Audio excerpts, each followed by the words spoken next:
Bart the Lover was first broadcasted on February 13, 1992, written by Jon Vitti and directed by Baueza. In the episode, a yo-yo craze sweeps over Springfield Elementary School, and Bart's errant yo-yo happens to break a fish tank, killing the class goldfish. And then Krabappel sentences Bart to a month of detention, while Bart decides to write phony love letters to her under the guise of a man who's responding to her personal ad. And he basically decides to do this with a picture of Gordie Howe and decides to call him Woodrow, after he sees a picture of former President Woodrow Wilson.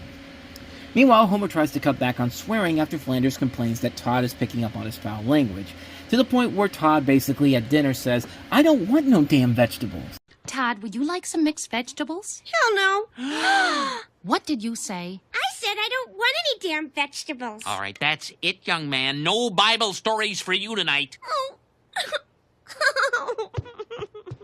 Which essentially has become a meme in its own merits, but in this case, Vitti wanted to make an episode centering around Mrs. Krabappel that examined what it was like to have Bart as a student. It was the first episode of the show to feature her in a prominent role.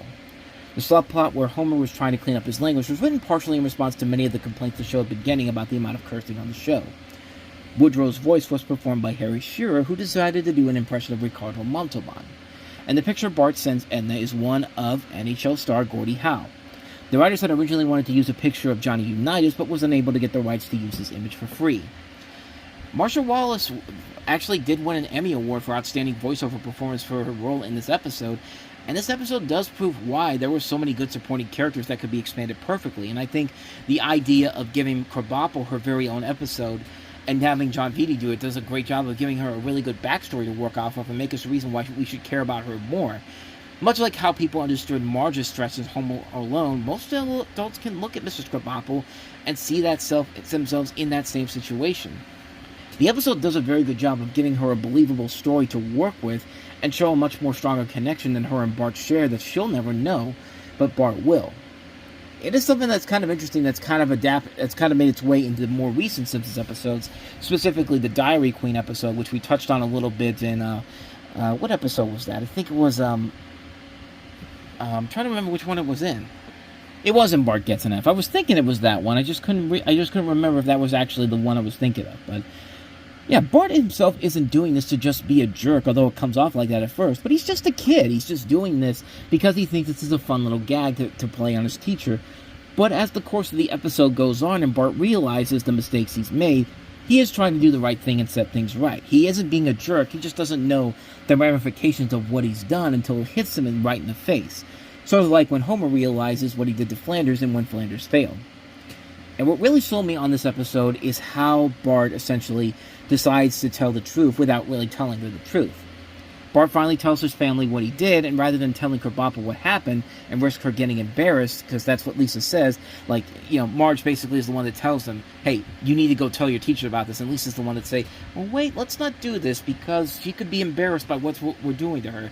So they basically decide to write one final letter from Woodrow saying why he has to leave her, which makes her feel better at the end. And personally, I think that's a really interesting scene to pull in, something you hardly ever see in a TV show or a movie. Most of the time when something like this happens, they have no choice but to admit the truth, go their separate corners, or just realize or just have like a speech at the end realizing their mistakes. But for a series to not only pull something so completely out of the hat and different, but to make it work as well as it does, I have to give this episode a lot of props for doing that. The end is a nice subtle end to a very interesting story, and Vitti does a great job of making it work as well as it did. And on top of that, you still get a lot of great comedic moments, such as this gem.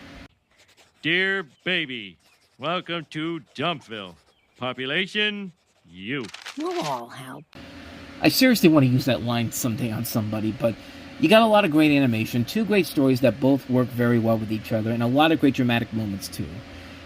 It's weird because, when Marcia Wallace passed away in 2013, she did leave behind such a memorable character in Krabappel, and Bart the Lover is one of those episodes that proves her worth and made her really stand out the way she does. She's not just the stock teacher character we've seen done to death. She is a very unique character, and much like the other supporting characters in the show, and it plays a huge part of why The Simpsons is such a really good show. And if you really want to see one of the best Krabappel-centered episodes of The Simpsons, this is definitely very much high up on the list. Bart the Lover is a must-watch episode. Bart, it's such a nice day today. Let's have detention outside. It's a date.